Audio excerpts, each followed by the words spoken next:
You're never too old to change your life and do a TEFL course. Some people may feel that doing a TEFL course is something for young people who want to travel and experience what the world has to offer. Whilst that is certainly the case, why should it only apply to younger people? There is no upper age limit for taking a TEFL course, and why should there be? You will find that some countries and individual companies set age limits when employing teachers. However, there are still plenty of great options for TEFL qualified teachers of all ages. Before deciding on your destination, you simply need to thoroughly research your preferred locations to ensure they are viable. As an alternative to full-time paid work, volunteering and short-term holiday jobs are also a good choice for many older teachers. You could also consider teaching online from the comfort of your own home. Whichever avenue you choose to go down, there is no need for age to be a barrier to starting a new adventure. Here are some things to consider when thinking about embarking on your TEFL journey. Plan the steps. Sometimes the journey is as much fun as the destination. Think about where you'd like to go and do some research on employment opportunities, visa requirements, cost of living, ease of getting around, nearby places to visit, weather, and so on. Give yourself target dates for each step of the way, including important decisions such as what type of TEFL certification course to do, what to do about your current accommodation, how long you're going to be away for, what type of work you want to do, what time of year to travel. School term dates may influence this if you want to find work soon after arriving, and a strategy for leaving your current job. Your current job. Try to avoid burning bridges. It's always good to have a safety net. Think about what you would do if you wanted to come back in a year or two. Schools and other employers typically ask for references, so wherever possible leave on good terms. Your home. You may not be ready to take the final step of moving away.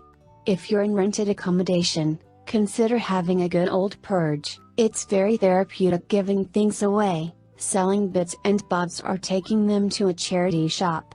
You may then find that downsizing, subletting to a friend, or putting all your belongings in storage becomes realistic. Homeowners may choose to rent out their place or leave it unoccupied, but be prepared that you might find a part of the world that you don't want to leave.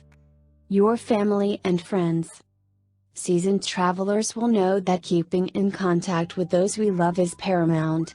Nowadays that really isn't an issue. Long gone are the days of finding an international phone facility that costs the earth to use. You may even find that contact is more regular than ever because you make a conscious effort to share your experiences. What documents to take? Have a look at job adverts in the places you are considering going and make sure you have what employers ask for, such as educational and skill certificates. Notarized copies are often asked for. An up-to-date CV, resume that is limited to 2 sides of paper. Driving license. Criminal background check. Tell your bank where you plan to visit. There's nothing more frustrating than a card being refused because your bank's system thinks you're not where you should be. Also, consider medical costs in the places you intend to go and the type of insurance that would best suit you. Check whether you need proof of an onward journey or a return ticket. You can simply buy a very cheap ticket online to a neighboring country, that you either use or not, as a way to avoid any unnecessary difficulties at the airport. What luggage to take? Try to travel as light as possible. With the general increase in living standards in many parts of the world, you should have little trouble finding most of the basic things you need wherever you decide to go. The designer dresses and shirts can wait for your return. Think about how nice it is to travel from place to place without lugging suitcases behind you. One simple tip to roll not fold your clothes can save a considerable amount of space in itself. Looking for work. Whilst employers often advertise on the internet, some parts of the world aren't as advanced as others in this regard.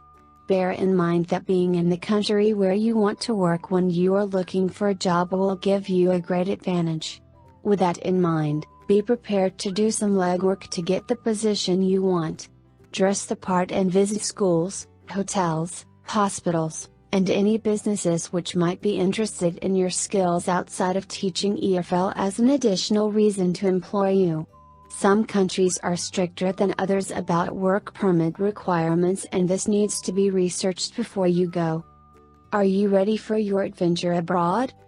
It's the easiest thing in the world to create excuses for not doing something different.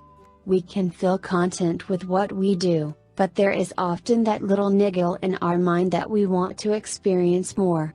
A TEFL qualification can unlock so many doors in so many places and lead to many unexpected adventures, whatever your age or background.